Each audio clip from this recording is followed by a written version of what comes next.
شمع رسالت کے پروانہ میرے پیارے آقا صلی اللہ تعالی علیہ وسلم کے پیارے دیوان سنی دعوت اسلامی کے 33ویں عالمی سالانہ سنی اجتماع میں یہ خاص نشست، یہ اہم سیشن جو ہے علمی مذاکرے کے نام سے منسوب ہے، اور آج اس علمی مذاکرے میں بہت ہی اہم موضوع لے کر ہم آپ کے سامنے حاضر ہوئے ہیں۔ وہ موضوع، وہ ٹاپک جو ہے آج کے زمانے میں جو حالات چل رہے ہیں اسی کے مطابق ہے۔ وہ موضوع ہے دین کیوں ضروری ہے، دین کی ضرورت کیوں ہے۔ اور اس موضوع پر میرے ساتھ گفتگو کرنے کے لیے اہل سنت و جماعت کے دو مائے ناز عالم دین جو میری بائیں جانب ہیں، حضرت علامہ جاوید رضا نجمی صاحب قبلہ، پرنسپل جامعہ حرا نجم العلوم مہاپوری، اور میری دائنی جانب ہے حضرت علامہ مفتی شاہد رضا نجمی ازہری صاحب قبلہ، استاد جامعہ حرا نجم العلوم مہاپوری۔ انشاءاللہ تعالی یہ دونوں حضرات جو ہے آج ہمارے سامنے اس اہم موضوع پر کچھ اپنے تاثرات اور اپنی باتیں پیش کریں گے۔ حضرت یہ موضوع لانے کی جو ضرورت پیش آئی ہے، وہ ضرورت اس لیے پڑی کہ آج ہم دیکھ رہے ہیں کہ اس پوری دنیا میں 3 طرح کے لوگ پائے جا رہے ہیں، اور جس میں ایک طبقہ جو ہے وہ پورا مذہبی ہوتا ہے، دیندار ہوتا ہے، انہیں کسی طرح کا دین سے کوئی اعتراض نہیں ہوتا، کوئی اختلاف نہیں ہوتا، دین پر وہ پابندی سے عمل کرتے ہیں، اسی کے مطابق اپنی زندگی گزارتے ہیں، اور دینی زندگی گزارتے ہوئے، اطاعت میں زندگی گزارتے ہوئے اس دنیا سے رخصت ہوتے ہیں۔ ایک دوسرا طبقہ ہم دیکھتے ہیں جو مذہب کا مخالف تو نہیں ہے، مذہب سے اختلاف تو نہیں رکھتا ہے، لیکن اتنا زیادہ پابند بھی نہیں ہوتا، صرف وقتی طور پر، رسمی طور پر مذہبی فرائض، دینی فرائض ادا کرتا ہے، اور پھر اپنی دنیاوی زندگی میں مشغول ہو جاتا ہے۔ اور ایک تیسرا طبقہ ہے، وہ تیسرا طبقہ جو ہے تھوڑا تکلیف دہ ہے، اور اسے مذہب سے بھی اختلاف ہے، مذہب سے بھی اسے عداوت ہے، مذہب بھی اسے پسند نہیں، مذہب کی مخالفت بھی کرتا ہے۔ اس طبقے کو ہم دہریت کے نام سے جانتے ہیں، ایتھیزم کے نام سے جانتے ہیں۔ اور یہ طبقہ جو ہے آج کے دور میں، جیسے کہ ہم دیکھ رہے ہیں کہ ایجوکیشن کی فیلڈ میں لوگ اترے ہوئے، بہت زیادہ دوڑ لگی ہوئی ہے، اور ایسے موقع پر جو بہت سے ہمارے ایسے نوجوان جو دین سے کافی دور ہیں یا دین کی بہت زیادہ سمجھ نہیں رکھتے، تو یہ ایتھسٹ لوگ جو ہے، ملحد جو ہے، دہریے جو ہے، یہ ان کے اس پورے ذہن کو بگاڑنے کی کوشش کرتے ہیں، اور ایسی بات رکھتے ہیں جو حالانکہ اگر دیکھا جائے تو ان کی کوئی وقعت نہیں، کوئی ویلیو نہیں ہے، لیکن اس کے باوجود وہ ان صاف ذہنوں میں اپنی ان باتوں کو اتارنے کی کوشش کرتے ہیں، اور انہیں بھی مذہب سے متنفر کرتے، مذہب کی مخالفت پر ابھارتے ہیں۔ تو اسی لیے اس موضوع کو یہاں پر ہم نے رکھا ہے، اور آپ لوگوں کو یہاں پر ہم نے مدعو کیا تاکہ آپ سے ہم کچھ سیکھ سکے۔ تو میں زیادہ بات نہ کرتے ہوئے آپ کی بارگاہ میں، مولانا جاوید رضا نجمی صاحب قبلہ کی بارگاہ میں سب سے پہلے اپنا سوال رکھنا چاہوں گا دین کے حوالے سے، کہ دین کیا ہے، مذہب کیا ہے، اور یہ کیوں ضروری ہے۔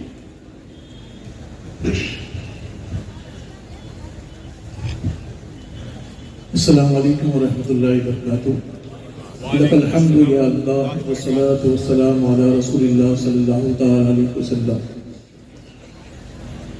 دیکھیے، دین، مذہب اللہ رب العزت کا وہ عطا کردہ نظام ہے جو انسان کو عقائد، عبادات، اخلاق، معاشرت اور احکام کے اصول عطا فرماتا ہے، اور اسی کے ساتھ ساتھ آخرت کی طرف رہنمائی کرتا ہے۔ ہمیں کس نے پیدا کیا، کیوں پیدا کیا، زندگی کا مقصد کیا ہے، زندگی گزارنے کے اصول کیا ہے، مرنے کے بعد کیا ہوگا۔ گویا کہ مذہب انسان کو خالق سے جوڑتا ہے اور اس کے لیے حدود مقرر کرتا ہے۔ آپ دیکھیں، کوئی انسان ایسا نہیں ہے کہ بچپنے سے لے کے موت تک وہ زندگی کا ایک لمحہ بھی بغیر کسی ڈسپلن یا قاعدے کے گزار سکے. جی مثال کے طور پر لوگ کمپنی میں کام کرتے ہیں تو کیا کمپنی کے اصول نہیں ہوتے؟ بالکل ہوتے ہیں. وہ جب کمپنی میں جاتے ہیں تو کمپنی کے بنائے ہوئے قانون کے پابند ہو جاتے ہیں. کوئی یونیورسٹی میں پڑھتا ہے, کالج میں پڑھتا ہے, جیسے ہی وہ وہاں جاتا ہے اس پر کئی پابندیاں لاگو ہو جاتی ہیں. تو ہر جگہ اس کو قانون ملتا ہے, اصول ملتا ہے, چاہے وہ ہاسپٹل میں جائے, چاہے وہ مارکیٹ میں جائے, چاہے دفتر میں جائے, ہر جگہ اصول ہے. یہاں اجتماع کے بھی انسٹرکشن رکھے گئے, یہاں اس کے بھی اصول ہے. اچھا یہ اصول بنائے کیوں جاتے ہیں؟ تو آپ کہیں گے فائدے کے لیے بنائے جاتے ہیں. تو اصول قانون یہ ہم کو الجھن سے بچاتا ہے, نقصان سے بچاتا ہے, انتشار سے بچاتا ہے. میں آپ کو ایک مثال دیتا ہوں کہ اصول کیوں ضروری ہے اور اصول کی پابندی کیوں ضروری ہے, اس کے کیا فائدے ہیں. مثال کے طور پر ایک سڑک ہے, اس کے چار طرف راستے جا رہے ہیں. اب وہاں پہ ایک سگنل لگا ہوا ہے لیکن کوئی سگنل کو فالو نہیں کر رہا. ہر کوئی اپنی من مرضی کے کام کر رہا ہے. کوئی اسپیڈ سے گاڑی آگے بڑھا رہے ہیں, کوئی رائٹ سائڈ جا رہا ہے, کوئی بائیں سائڈ جا رہا ہے, کوئی رکنے تیار نہیں, کوئی رکنے کے لیے تیار نہیں ہے. تو مجھے بتائیے اس بات کے کتنے چانس ہے کہ گاڑی آپس میں ٹکرا جائے؟ بالکل بالکل ٹکرائیں گے, کیونکہ کوئی فالو ہی نہیں کر رہے سگنل کو. یہاں ہم دیکھتے تھے کہ جام بھی لگ جاتے ہیں, ٹریفک جام بھی ہوتا ہے, اسی وجہ سے جام ہو جاتا ہے. کوئی یہاں جا رہا ہے, کوئی وہاں جا رہا ہے. لیکن اگر وہی سڑک ہے, وہی گاڑیاں ہیں, وہی رش ہے, لیکن ہر کوئی سگنل کو فالو کر رہا ہے, تو کتنے چانس ہے کہ گاڑی آپس میں ٹکرائے؟ سب سکون سے گزر سکتے ہیں. یہی قانون کا فائدہ ہے سبحان اللہ, کہ قانون کی وجہ سے ہم الجھن سے, پریشانیوں سے بچ جاتے ہیں. یہ ہے اصول کا فائدہ. اب آپ دیکھیے مذہب اسلام نے ہمیں رولز دیے. کیوں رولز دیے؟ اچھا ایک بات ادھر یہ بھی دیکھ لیجئے کہ کوئی شخص جب کمپنی بناتا ہے یا کوئی بھی چیز بنائے تو وہ اس کے قانون کون بناتا ہے؟ وہ خود بناتا ہے. اور وہ چاہتا ہے کہ میرے بنائے ہوئے قانون یہاں چلے. اگر کسی کا دفتر ہے تو اس کے قانون چلتے ہیں, کسی کی کمپنی ہے تو اس کے قانون چلتے ہیں, کوئی ملک کا حکمراں ہے تو اس کے قانون چلتے ہیں. تو ہمیں کس نے پیدا کیا؟ ہمیں اللہ رب العزت نے پیدا کیا. سبحان اللہ. تو اللہ رب العزت نے جہاں ہمیں پیدا کیا اسی کے ساتھ ساتھ ہمارے اوپر احکام نافذ کیے, زندگی گزارنے کے طریقے بتائے. تو جو نظام حیات, نظام زندگی اللہ رب العزت نے ہمیں دیا ہے وہی اسلام ہے, وہی مذہب ہے, وہی دین ہے, وہی مذہب. جی جی. اچھا ادھر یہ بھی دیکھتے چلے دو انسان میں جھگڑا کب ہوتا ہے؟ کسی بات پر اختلاف. جب دونوں اپنے آپ کو صحیح سمجھیں گے تب جھگڑا ہوگا. بالکل یہ ہوتا ہے. جب دونوں صحیح سمجھیں گے اور دونوں کو یہ سمجھانے والی چیز کی صحیح ہے وہ عقل ہے. عقل کی وجہ سے ہی یہ مسئلے کھڑے ہوتے ہیں. اس کو بھی میں ایک مثال سے سمجھاؤں. 4 لوگ سفر پہ نکلے, آگے جا کے راستہ بھٹک گئے. اب ان کے سامنے 4 راستے آ گئے. ایک صاحب کہہ رہے کہ ہم سیدھا جائیں گے تو منزل پر پہنچ جائیں گے. جی. ایک صاحب کہہ رہے کہ رائٹ ٹرن لیں گے تو منزل پہ پہنچ جائیں گے. ایک صاحب کہہ رہے بائیں جائیں گے تو منزل پہ پہنچ جائیں گے. ایک صاحب کہہ رہے مجھے نہیں معلوم. اب اگر چاروں اپنی اپنی جگہ اٹل رہیں گے نہیں یہی جانا ہے تو جھگڑے ہوں گے. لیکن اگر وہی صورتحال ہے لیکن ادھر کہیں سائن بورڈ لگا ہوا ہے کہ فلاں شہر جانے کے لیے آپ کو رائٹ مڑنا ہے, فلاں جگہ کے لیے بائیں, تو جھگڑا ہوگا. بالکل نشاندہی ہو جائے تو جھگڑا ہی کرنا. یا جانے سے پہلے کسی نے انہیں بتا دیا ہے کہ اتنی کلومیٹر چلنے کے بعد آپ کو رائٹ لینا ہے, اس کے بعد لیفٹ لینا ہے, اس کے بعد سیدھا چلنا ہے, جی تو جھگڑا نہیں ہوگا. جی. تو آپ مجھے بتائیے جب 2 انسان کسی اصول پر متفق نہیں ہو پا رہے تو پوری کائنات کسی اصول پر کیسے متفق ہو سکتی؟ اللہ. 2 ذہن جب کسی اصول پر متفق نہیں ہو سکتے, یہاں تو اربوں کی تعداد میں, اربوں کی تعداد میں, جب 2 لوگوں کے آپس کے جھگڑے کے لیے ہمیں تیسرے کی ضرورت پڑتی ہے کہ وہ صلح کرا دے، تو کائنات کے بڑے بڑے سوالوں کے جواب کون دے گا؟ کیا وہ عقل جواب دے گی جو 4 راستوں میں سے ایک صحیح راستے کا انتخاب نہیں کر سکتی؟ تو پتہ چلا انسان کے لیے احکام کا ہونا ضروری ہے. تو اللہ رب العزت نے جب انسان کو اتارا تو اس کے ساتھ ساتھ نظام کو بھی اتارا دیا. سبحان اللہ. یعنی اللہ نے انسان کو یوں ہی نہیں چھوڑ دیا، ایک نظام اس کے لیے متعین کیا ہے تاکہ وہ اس کے مطابق زندگی گزارے. بالکل. مذہب کیوں ضروری ہے؟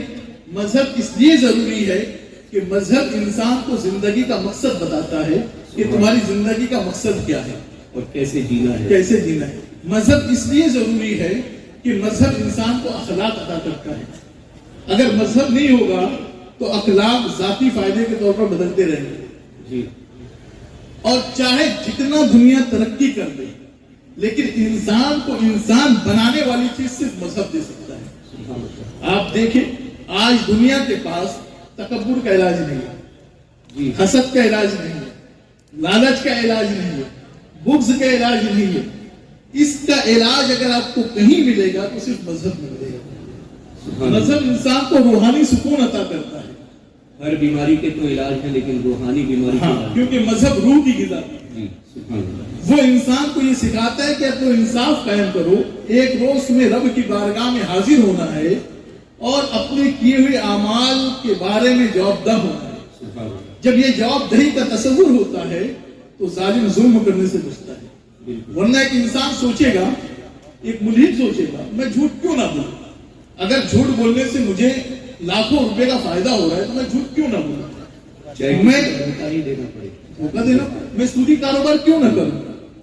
لیکن مذہب یہ سکھاتا ہے کہ اگر تمہارا فائدہ ہو لیکن تمہیں یہ دیکھنا ہے کہ اسلام نے اسے جائز کرا دیا ہے، مذہب نے اسے کسی کو نقصان نہ پہنچے، اپنے فائدے کے لیے دوسروں کو نقصان دیتا ہے. تو مذہب اصول متعین کرتا ہے. یہ ہے مذہب کیوں ضروری ہے. سبحان اللہ. سبحان اللہ. حضرت یہ تو سمجھ میں آ گیا کہ مذہب کیا ہے. اللہ تبارک و تعالیٰ نے ایک نظام متعین کیا ہے اور اسی کے مطابق زندگی گزارنا ہے. اب میں دوسرا سوال اسی کے ضمن میں مفتی صاحب قبلہ کی بارگاہ میں پیش کروں گا، اور وہ یہ کہ جیسا بھی حضرت نے کہا کہ چونکہ ہم قوانین پر عمل کرتے ہیں مذہب کی بنا پر، اخلاقیات اپناتے ہیں مذہب کی بنا پر، تو عرض یہ کرنا ہے کہ کیا ہم بغیر مذہب کے قوانین اور اخلاقیات پر عمل کر کے اچھی زندگی نہیں گزار سکتے؟ کہ مذہب کی ضرورت نہ ہو اور ہم قانون پر بھی عمل کر لیں، اخلاقیات بھی اپنا لیں اور اچھی زندگی گزاریں؟ مذہب کی پابندی کیوں؟ السلام علیکم ورحمۃ اللہ تعالی وبرکاتہ. وعلیکم السلام. الحمد یا اللہ والصلاۃ والسلام علیک یا رسول اللہ صلی اللہ تعالی علیہ وسلم. بلا شبہ یہ بات مسلم ہے کہ مذہب پر عمل کیے بغیر ایک اچھی زندگی نہیں گزاری جا سکتی. سوال یہ پیدا ہوتا ہے کہ آخر کیوں؟ آدمی کے اپنے اخلاق ہوتے ہیں، آدمی کے اپنے قوانین ہوا کرتے ہیں بنائے ہوئے، اس پر عمل کرے، اچھی زندگی گزارے. تو جواب یہ ہے کہ اگر آپ مذہب کو چھوڑ دیں گے، مذہب کے بغیر اخلاق کے اصول کون طے کرے گا؟ کون سی چیز اخلاق کا حصہ ہے، کون سی چیز اخلاق کا حصہ نہیں ہے، کون طے کرے گا؟ بندے کریں گے، انسان کرے گا، کوئی سوسائٹی کرے گی، معاشرہ کرے گا، کوئی ملک کرے گا. اور یہ بات واضح رہے، یہ سارے اصول طے کرنے والے انسان ہوا کرتے ہیں، ان کی عقلیں ہوا کرتی ہیں. اور آپ جانتے ہیں کہ انسانوں کی عقلیں، اس میں جذبات ہوا کرتے ہیں، اس میں حرص و طمع کی آمیزش ہوا کرتی ہے، اس کے اندر باقاعدہ ہوس اور خرافات کے ذخائر جمع ہوا کرتے ہیں، پھر ان کی عقلیں مختلف ہوا کرتی ہیں. بارہا ایسا ہوتا ہے کہ آپ کے نزدیک ایک چیز اخلاق کا حصہ ہے، میرے نزدیک وہ اخلاق کا حصہ نہیں ہے. میرے نزدیک میں اس کو اچھا مانتا ہوں، اس کو آپ برا مانتے ہیں. اب مثال لے لیجیے، آپ جرمنی میں ایک طویل عرصے تک یہ ماحول تھا کہ وہاں پر غریبوں پر ظلم کرنا وہاں کے معاشرے کا کلچر تھا، وہاں کی ثقافت کا حصہ تھا، ان کے اخلاق کا حصہ تھا. یعنی کہ غریب کو ستانا، پریشان کرنا، جس کو دنیا کا ہر آدمی غلط گمان کرتا ہے، یہ ان کے معاشرے کا حصہ تھا. ابھی آپ دیکھ لیجیے امریکہ میں کیا حال چال ہے. وہاں پر آج تک کالے گوروں کا جھگڑا چل رہا ہے. یعنی کہ گوروں کے معاشرے میں کالوں کو نیچے دکھانا ان کے معاشرے کا حصہ ہے، ان کے اخلاق کا حصہ ہے، ان کی سوسائٹی کا کلچر ہے. تو ظاہر سی بات ہے کہ جب انسانوں کی عقلوں پر آپ چھوڑ دیں گے کہ وہ اخلاق کو طے کریں، تو ان کے نزدیک ان کی منفعت میں جو چیز ہوگی وہ اخلاق کا حصہ بن جائے گی، اور جس سے ان کا نقصان ہوگا وہ اخلاق کے خلاف ہو جائے گا. دوسری بات یہ کہ بندوں کے جو بنائے ہوئے نظام ہوا کرتے ہیں، ان کے جو قانون ہوا کرتے ہیں، ایک قانون بندوں کا ہوا کرتا ہے، ایک قانون اللہ کا ہوا کرتا ہے جسے ہم مذہب کہتے ہیں. اور آپ غور کریں گے تو آپ کو درجنوں خامیاں نظر آئیں گی بندوں کے نظام میں، بندوں کے قانون میں. اور آپ کو یقین کرنا پڑے گا، آپ کو ایمان لانا پڑے گا کہ صرف مذہب کا قانون ہی ایسا ہے جس پر عمل کر کر آپ نجات پا سکتے ہیں، اچھی زندگی گزار سکتے ہیں. سبحان اللہ. کس طور سے آپ دیکھیں، پہلی بات تو یہ ہے کہ جیسا کہ میں نے ذکر کیا کہ بندوں کے نظام کو بنانے والے لوگ ہوا کرتے ہیں اور معاشرے کے افراد ہوا کرتے ہیں، ان کی عقلیں کئی طرح کی ہوا کرتی ہیں. لہٰذا جو قانون ان کے اچھے فائدے کا ہوگا اس کو بنائیں گے، باقی کو چھوڑ دیں گے. دوسری چیز آپ یہ دیکھیں کہ بندوں کا جو قانون ہوتا ہے، جو نظام بنتا ہے، وہ موجودہ حالات کے تقاضوں کے پیش نظر بنا کرتا ہے. ہماری سوسائٹی اس وقت کس چیز کا تقاضا کر رہی ہے، ریکوائرمنٹ کیا ہے. بہت ہوگا تو وہ لوگ پاس کو لے آتے ہیں کہ پیچھے ایسا ہوا تھا اور ابھی ایسا ہو رہا ہے، اس طرح کا نظام بننا چاہیے، اس طرح کرتے ہیں. مگر بندوں کے نظام میں فیوچر کی کوئی پلاننگ نہیں ہوتی ہے، مستقبل کا کوئی منصوبہ نہیں ہوا کرتا ہے. سب سے بڑی خرابی ہے. پھر ہوتا کیا ہے کہ جو نظام آج کے حالات کو دیکھ کر بنایا گیا، اگلے کچھ سالوں میں اس کو ہٹا دیا گیا، چونکہ یہ بنایا ہوا نظام اگلے سالوں کے لیے کافی نہیں ہوتا ہے کہ بارہ آپ کے مشاہدے میں چیزیں آتی رہتی ہیں، تبدیل ہوتا رہتا ہے.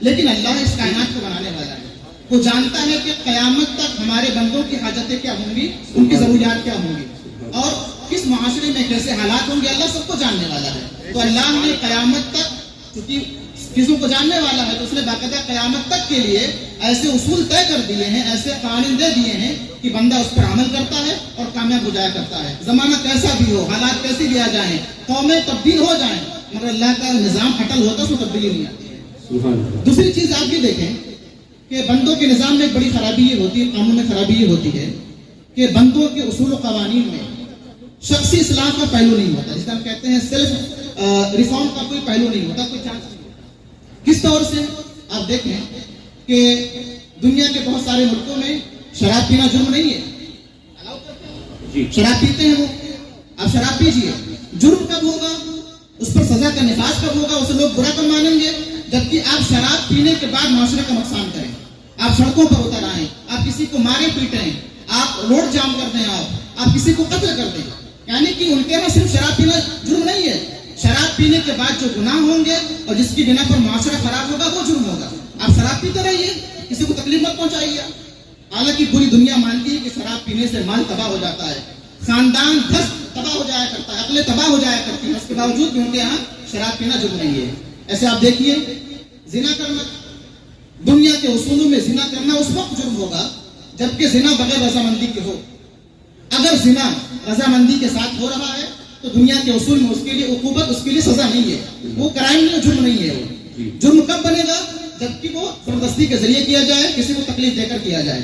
حالانکہ ہر کوئی جانتا ہے، ہر عقل یہ مانتی ہے کہ زنا نسلوں کو تباہ کرنے والا ہے، زنا کی بنا پر معاشرے میں بدکاری پھیل جاتی ہے. یعنی کہ آپ خود بدکار بن جائیں، آپ اپنے خاندان کو تباہ کر لیں، آپ نسل خراب کر لیں، سب کچھ کریں، وہ کرائم نہیں ہوگا. کرائم کب ہوگا، جبکہ آپ کے اس جرم کی بنا پر معاشرے میں تباہی آ جائے، معاشرہ خراب ہو جائے.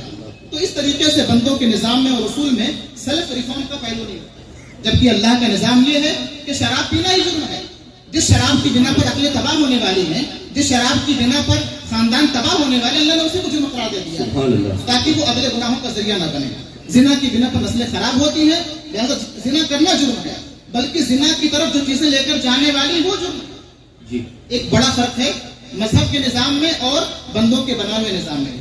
بہت ساری چیزیں، بہت سارے اور بھی فروق ہیں جن کی بنا پر یہ بات واضح ہو جاتی ہے کہ کبھی بھی کسی بھی حالت میں بندوں کا بنایا ہوا نظام مکمل طور سے لوگوں کی خوشحالی کا ذریعہ نہیں بن سکتا. لہٰذا ہمارے لیے بس ایک ہی ذریعہ ہے خوشحال رہنے کا، تو مذہب کا دامن ہے، مذہب کا ذریعہ. سبحان اللہ، سبحان اللہ. بہت بہترین حضرت کے آپ نے کافی اچھے انداز میں ہمیں سمجھایا کہ مذہب کیوں ضروری ہے اور کیوں ہم مذہب پر عمل کریں.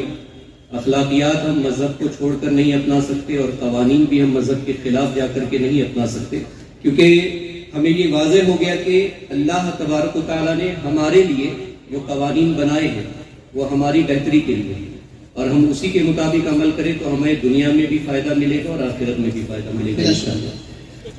لیکن یہاں پر ایک مسئلہ ہے چونکہ معاملہ ملحدین کا، اور انہوں نے جب ظاہر سی بات ہے اپنی فکر کو رکھا ہے کہ وہ مذہب کو نہیں مانتے، تو اپنی اس بات کو لوگوں نے مضبوط کرنے کے لیے اس کی جو بنیاد ہے اسی کو ختم کیا مذہب کو ماننے کے لیے.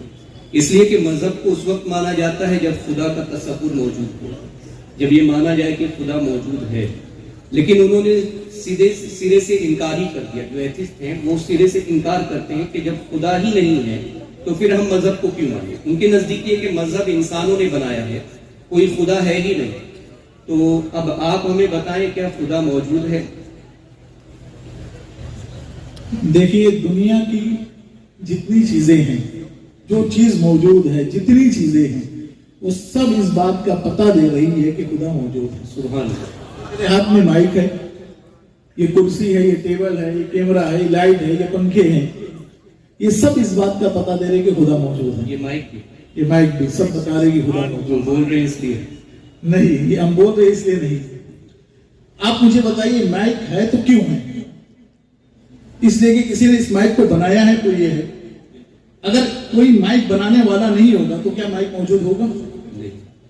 یہ کرسی موجود ہے اس لیے کہ کرسی کوئی بنایا ہے. یہ کیمرہ موجود ہے اس لیے کہ کیمرے کو کسی نے بنایا ہے, کسی نے ایجاد کیا ہے تو یہ موجود ہے. تو بتائیے جب انسان ان چیزوں کو بنایا ہے, موجود ہے, تو انسان کو کس نے بنایا ہے؟ پھر یہ چاند, سورج جو انسان کی دسترس سے باہر ہے, اس طور پر کہ انسان اسے نہیں بنا سکتا. مائک تو بنا سکتا ہے, تو چاند کو کس نے بنایا؟ ہیلوجن بنا سکتا ہے, چاند نہیں بنا. سورج کو کس نے بنایا؟ پہاڑوں کو کس نے بنایا؟ دریا کو کس نے بنایا؟ تو یہ سب چیزیں بتا رہی ہے کہ خدا موجود ہے. کیونکہ اگر ہم منطقی طور پر دیکھیں تو یہ دنیا جو موجود ہے تو یا تو دنیا کو خود دنیا نے بنایا ہے, دنیا کو خود دنیا نے بنایا, اور یہ پاسبل نہیں ہے. یہ تو ایسے ہی ہو گیا کہ میں کہوں آپ نے خود اپنے آپ کو پیدا کیا. یہ تو ممکن ہے. دنیا اگر موجود تھی تو دنیا کو پیدا کیسے کر دی؟ تو یہ ممکن ہی نہیں ہے. اب دوسرا پہلو یہ ہے کہ دنیا کو کسی نے بنایا ہے. اب دنیا کو کسی نے بنایا ہے, اسی کسی کو ہم خدا کہتے ہیں کہ اللہ رب العزت نے اس دنیا کو بنایا ہے. یہ چاند, سورج, سب چیزوں کو بنانے والی ذات اللہ رب العزت. سب کو اللہ ہی نے پیدا, سب کو اللہ ہی نے. لیکن یہاں پر ایک یہ تھیوری بھی دی جاتی ہے کہ جیسے ابھی آپ نے کہا کہ یا تو زمین نے خود زمین کو بنا لیا, دنیا نے خود دنیا کو بنا لیا, یا پھر کسی نے بنایا ہے. تو اب ایک تھیوری یہ بھی دی جاتی ہے کہ کوئی دھماکہ ہوا تھا کبھی, اس دھماکے کی بنا پر یہ ساری کائنات وجود میں آئی ہے. جی جی ہاں, یہ کہا جاتا ہے کہ ایک دھماکہ ہوا تھا, دھماکے کی بنیاد پر چاند, سورج, زمین, آسمان سب بن گئے. اچھا یہ بتائیے کہ ہمارا سب کا مشاہدہ یہی ہے, جتنے لوگ بیٹھے جائے, کہ جب دھماکے ہوتے ہیں تو اس کے نتیجے میں بگاڑ پیدا ہوتا ہے. بالکل.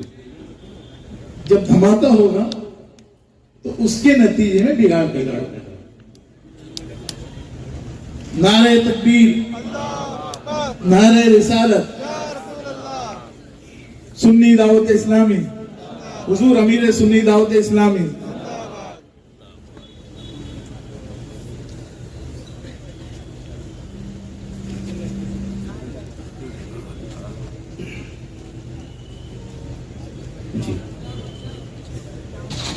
جی بیٹھ جائیے آپ, ایک بار درود شریف پڑھ لیجیے. اللہم صلی اللہ علیہ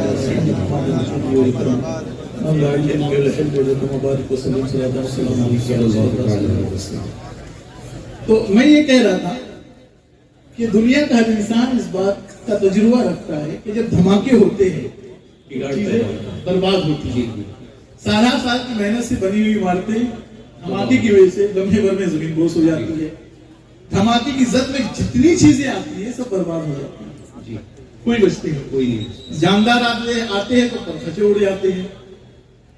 اب اگر کوئی کہے کہ دھماکے کی وجہ سے, کسی دھماکے کی وجہ سے عمارتیں بن گئی, باغات وجود میں آ گئے, فیکٹریاں بن گئی, تو ہم کہیں گے کیا بیوقوف ہیں, یہ لگتا ہے پاگل ہے.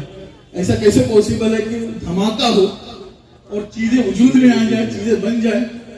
آپ دیکھیں دنیا میں یہ آتش فشاں کا دھماکہ ہوتا ہے یا بم کا دھماکہ ہوتا ہے, چیزیں برباد ہو جاتی ہیں. بالکل. لیکن اس کے باوجود اگر ایسا کوئی دھماکہ ہوا ہو جس کی وجہ سے دنیا وجود میں آ جائے, چاند سورج بن جائے, چیزیں وجود میں آ جائے, تو آپ کہیں گے پھر اس دھماکے کے پیچھے کوئی ایسی ہستی ہے جو تمام چیزوں پر قادر ہے, جو دھماکے کے ذریعے چاند کو پیدا کرنے پر بھی قادر ہے, سورج کو پیدا کرنے پر بھی قادر ہے. یہ نظریہ سالوں بعد ابھی آ رہا ہے. اللہ رب العزت نے قرآن مقدس میں ارشاد فرمایا, اولم یر الذین کفروا ان السماوات والارض کانتا رتقا, کیا کفار دیکھتے نہیں ہیں کہ زمین و آسمان باہم ملے ہوئے تھے, ففتقناہما, تو ہم نے انہیں جدا کیا ہے. سبحان اللہ.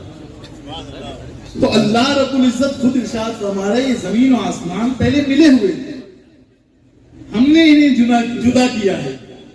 تو پتہ یہ چلا کہ اگر ایسا کوئی دھماکہ ہوا بھی تھا جس کی وجہ سے چیزیں وجود میں آئی ہے, تو دھماکہ بھی اللہ رب العزت نے اپنی قدرت سے کیا. سبحان اللہ. اور اس کے دھماکے سے خوبصورتی ہی پیدا ہوتی ہے. سبحان اللہ. ورنہ اگر آپ یہ نہیں مانیں گے تو پھر کیا وجہ ہے دوسرا کبھی آج تک دھماکہ نہیں ہوا؟ کیوں دوسرا کے اگر اسے دھماکہ ہی مان لیں تو اس سے خوبصورتی ہی پیدا ہوئی. کیوں دوسرا سورج نہیں بنا, کیوں دوسرا چاند نہیں بنا؟ اچھا پھر آپ دیکھیے اس پر امام اعظم ابو حنیفہ رضی اللہ تعالیٰ عنہ کا ایک دہلیہ سے مناظرہ طے ہوا. اچھا, موضوع یہی تھا کہ دنیا کا کوئی خالق ہے یا نہیں ہے. مناظرے کا وقت طے ہو گیا, سب لوگ آ گئے, دہلیہ بھی آ گیا, امام اعظم تشریف لے گئے. آپ تاخیر سے, دہلیہ نے کہا کہ وقت مقرر تھا, آپ کو وقت پہ آنا چاہیے تھا, آپ نے تاخیر کر دی. اسے لگا ہوگا جواب نہیں ملا. جی, تو امام اعظم نے فرمایا اگر میں تجھ سے یہ کہوں کہ میں آ رہا تھا جنگل میں نے ایک حیرت انگیز واقعہ دیکھا جس کی وجہ سے میں وہیں رک گیا, اور وہ حیرت انگیز واقعہ یہ ہے کہ دریا کے قریب ایک درخت لگا ہوا تھا, میں نے دیکھا وہ درخت گر گیا اور اچانک درخت میں کٹ کے الگ ہونے لگے, اس کے پارٹ بننے لگے, تختے بننے لگے, پھر وہ تختے آپس میں جڑ گئے, کیلیں لگ گئی. دیکھتے ہی دیکھتے وہ درخت ایک کشتی بن گیا, خود سے کشتی بن گئی خود سے. پھر کشتی خود سے چلنے لگی, دریا میں آ گئی. اب کشتی ایک طرف سے مسافروں کو بیٹھاتی, پھر خود سے لے کر جاتی, دوسری طرف اتار دیتی, اور خود ہی جو ہے مسافروں سے پیسے بھی وصول کرتی. تو کیا تم میری اس بات کو مانو گے؟ تو کہتا ہے اے امام, میں تو سنا تھا آپ بڑے عقل مند ہیں, بڑے دانش مند ہیں, لوگ آپ کو اپنا امام کہتے ہیں, لیکن آپ تو بچوں جیسی باتیں کر رہے ہیں, بڑی نادانی والی باتیں کر رہے ہیں. بھلا یہ بھی ممکن ہے کہ درخت خود سے کشتی بن جائے, بھلا یہ بھی ممکن ہے کہ کشتی خود سے چلنے لگے. تو امام اعظم نے فرمایا یہ ممکن نہیں ہے. کہا بالکل ممکن نہیں ہے, یہ کوئی انسان, کوئی عقل مند انسان اس کو مانے گا ہی نہیں. تو امام فرماتے ہیں اچھا یہ بتا, ایک معمولی کشتی جو انسان بنا سکتا ہے, جب وہ انسان کے بنائے بغیر خود سے نہیں بن سکتی, خود سے نہیں چل سکتی, تو یہ دنیا جس کا چھت آسمان ہے, جس کا فرش زمین ہے, جس کی فضا میں ہزاروں جاندار موجود ہے, وہ خود سے چل رہی ہے. اللہ اللہ, سبحان اللہ. بتا نادان میں ہوں یا تو ہے؟ بچوں والی باتیں تو کر رہا ہے یا میں کہہ رہا ہوں؟ وہ لاجواب ہو گیا اور وہی اس کو شکست ہو گئی. سبحان اللہ. اور ایک مرتبہ امام شافعی رحمہ اللہ کے پاس کچھ مریدین آئے, آپ شہتوت کے درخت کے قریب بیٹھے ہوئے تھے. تو مریدین نے سوال کیا کہ کیا خدا موجود ہے؟ تو آپ نے کہا بالکل ہے. کہا دلیل کیا ہے؟ کہا یہ شہتوت کا پتا اس بات کی دلیل ہے کہ خدا موجود ہے. پتا دلیل نہیں, پتا دلیل ہے کہ خدا موجود ہے. مریدین نے کہا وہ کیسے؟ کہا دیکھو اس پتے کو جب ہرن کھاتی ہے تو وہ پتا مشک بن جاتا ہے, جب بکری کھاتی ہے تو دودھ بن جاتا ہے, جب ریشم کے کیڑے کھاتے ہیں تو ریشم بن جاتا ہے. تو فرمایا وہ کون سی ذات ہے جو اس پتے کو کبھی مشک بنا رہی ہے, کبھی ریشم بنا رہی ہے, کبھی دودھ بنا رہی ہے, حالانکہ پتا ایک ہے, اس کا رنگ ایک ہے, اس کا مٹیریل ایک ہے, مزہ بھی ایک ہے, ذائقہ بھی ایک ہے, تو جو ذات کھانے والے سے بدل رہے ہیں تو چیزیں بدلتی جا رہی ہیں، کبھی وہی مشک، کبھی دودھ، کبھی ریشم. تو جو ذات شہتوت کے پتے کو کبھی ریشم بنا دے، جو ذات شہتوت کے پتے کو کبھی دودھ بنا دے، جو ذات شہتوت کے پتے کو کبھی دوسری چیزوں سے بدل دے، وہی ذات خدا ہے. جبریل نے جب جواب سنا تو امام شافعی کے ہاتھ پر کلمہ پڑا اور اسلام میں داخل ہوا. حضرت ایک چیز یہاں پر عرض کرنی ہے کہ اللہ تبارک و تعالیٰ نے چاند سورج بنائے، ہمیں لاکھوں میل کی فاصلے پر ہیں لیکن پھر بھی نظر آتے ہیں، ستارے نظر آتے ہیں، سب چیز نظر آتی ہے. خدا ہے تو نظر کیوں نہیں آتا؟ دیکھیے، پہلی بات تو یہ اصول کس نے بنایا کہ جو موجود ہوگا وہ دیکھے گا اور جو دکھتا ہے وہی موجود ہوگا. جی، یہ اصول کس نے بنایا؟ یہ بھی اہم بات ہے. یہ اصول ہی غلط ہے. دیکھیے، امام اعظم سے ایک دہریہ نے سوال کیا، یہ بھی سوال یہی سوال کیا کہ اگر خدا موجود ہے تو دکھتا کیوں نہیں؟ تو دہریے سے آپ نے پوچھا کہ اچھا بتا، اگر تو ایک انسان کے بازو میں بیٹھا ہے اور اسے اچانک موت آ جائے تو اس کے جسم سے کیا چیز نکلتی ہے؟ تو وہ کہتا ہے روح نکلتی ہے. تو کہا تو نے روح کبھی دیکھی ہے؟ تو کہتا ہے نہیں. تو کہا روح مانتا ہے؟ بولے ہاں. تو بولے روح کیسے مانتا ہے؟ وہ تو نہیں دکھتی ہے. روح کو تو نے دیکھا نہیں ہے لیکن مانتا ہے. انسان کہتا ہے میں بڑا عقل مند ہوں، ذرا عقل دکھا دیجیے. اگر آپ کے پاس عقل ہے تو منیرین سے پوچھا جائے کہ اگر آپ عقل والے ہیں تو اپنی عقل دکھا دیجیے، ہم مان لیتے ہیں آپ کے پاس عقل ہے، ورنہ ہم یہ قول کرتے ہیں کہ آپ بے عقل انسان. تو یہ تھیوری غلط ہے کہ جو چیز یعنی یہ سوال یا یہ قانون ہی غلط ہے یا یہ کہنا ہی غلط ہے کہ جو چیز موجود ہو اس کا دکھنا ضروری ہے. سائنس کئی معاملات پر بات کرتی ہے جو دکھتی ہی نہیں ہے. پوری سائنس بیٹھ جائے گی یہیں پر اگر اس قول کو صحیح مان لیا جائے. سبحان اللہ.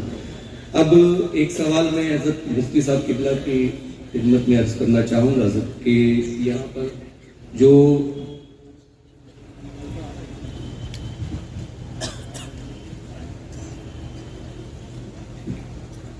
وقت کی مناسبت سے اس سیشن کو یہیں پر روکتے ہیں اور